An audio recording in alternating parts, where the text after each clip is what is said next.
नमस्कार दोस्तों, गणित की कक्षा में आप सभी का बहुत बहुत स्वागत है और मैं हूं आपका आचार्य जी। पिछले वीडियो में हमने गुणनखंड के बारे में जाना था और संख्याओं का अभाज्य गुणनखंड ज्ञात करना सीखा था। आज के वीडियो में हम महत्तम समापवर्तक के बारे में जानेंगे। तो बताइए 8 के गुणनखंड कौन कौन सी संख्याएं हैं? 1, 2, 4 और 8।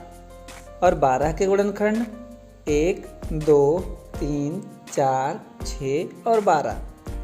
अब बताइए कि दोनों में उभयनिष्ठ गुणनखंड कौन कौन से हैं, यानी कि जो गुणनखंड दोनों के ही हों, 8 के भी गुणनखंड हों और 12 के भी।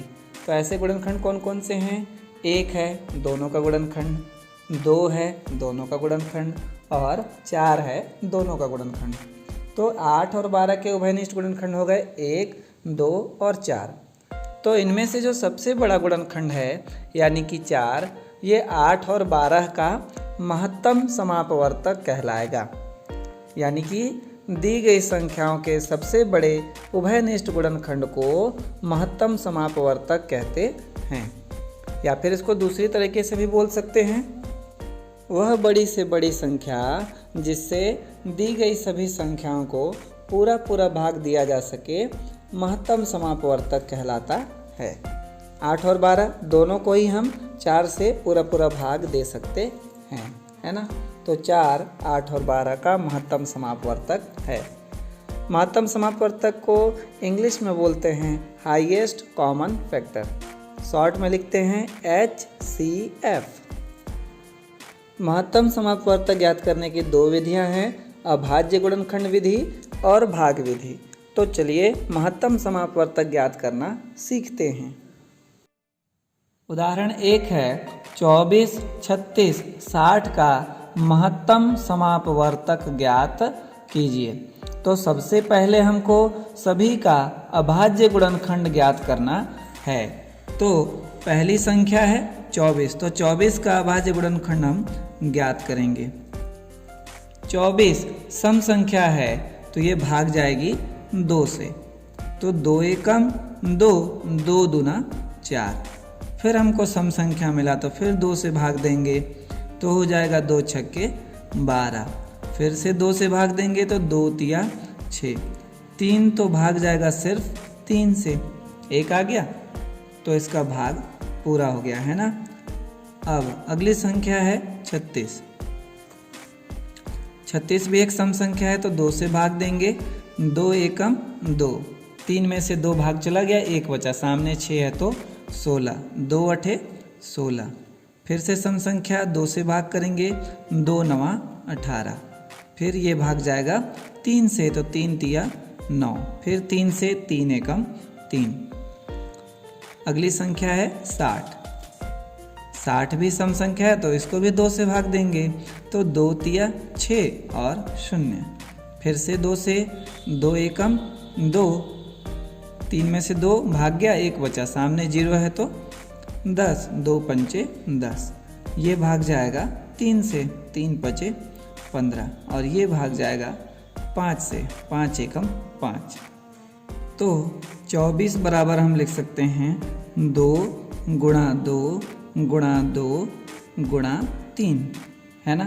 और 36 के बराबर लिख सकते हैं 2 गुणा 2 गुणा 3 गुणा 3।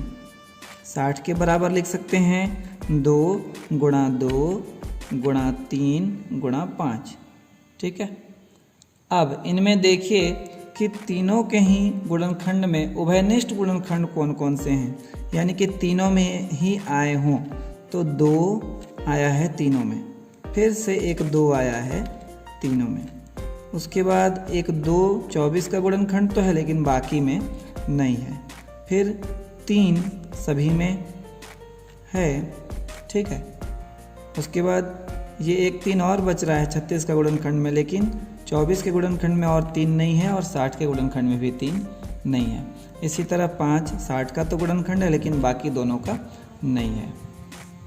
अतः 24, 36 और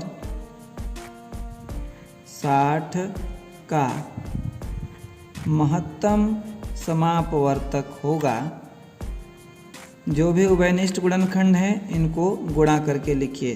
तो 1 2, फिर दूसरा भी 2, फिर तीसरा है 3। इन सभी को गुणा करके लिखेंगे। 2 दूना 4 और 4 तिया 12।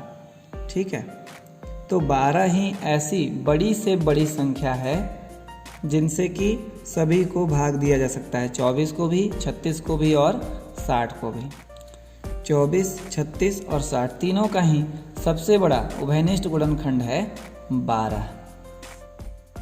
दूसरा उदाहरण है 60, 90 और 210 का महत्तम समापवर्तक ज्ञात कीजिए, लेकिन किस विधि से? भाग विधि से।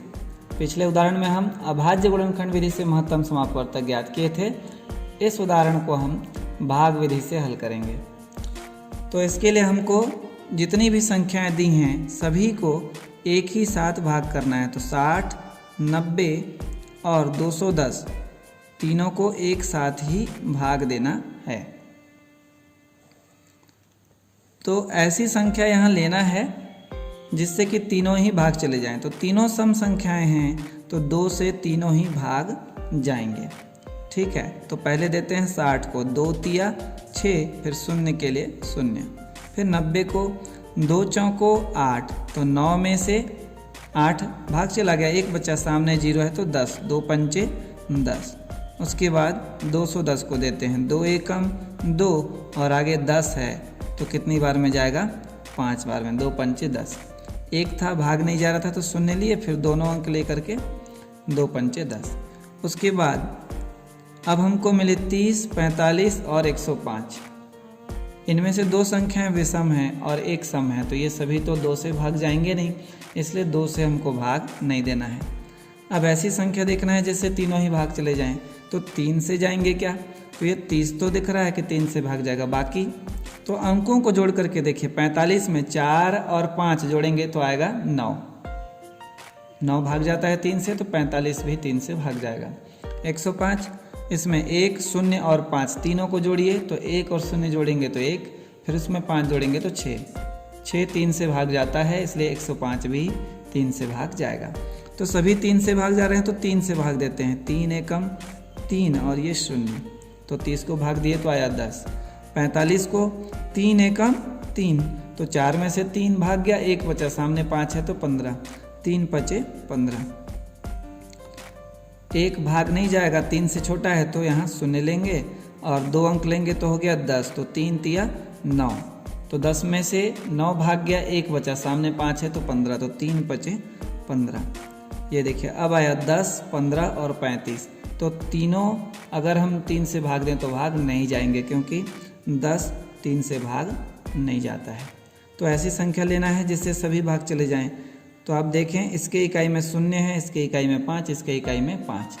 तो ऐसी संख्याएं जिनके इकाई में 0 या 5 हो वो 5 से भाग जाते हैं। तो सभी 5 से भाग जाएंगे, तो 5 से भाग देते हैं।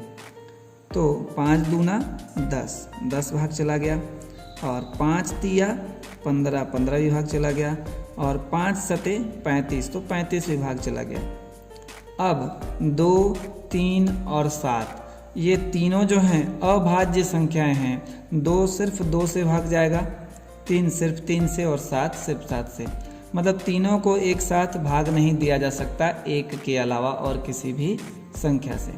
तो हम यहीं तक भाग करेंगे जब तक हमको अभाज्य संख्या नहीं मिल जाती हैं।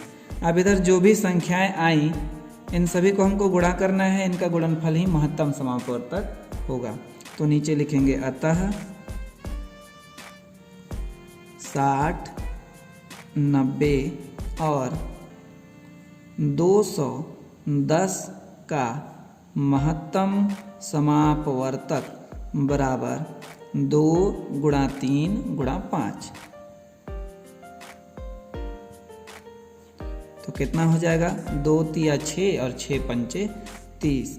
30 ही वो बड़ी सी बड़ी संख्या होगी जिनसे इन सभी को भाग दिया जा सकता है। तो 30 इन सभी का महत्तम समापवर्तक है।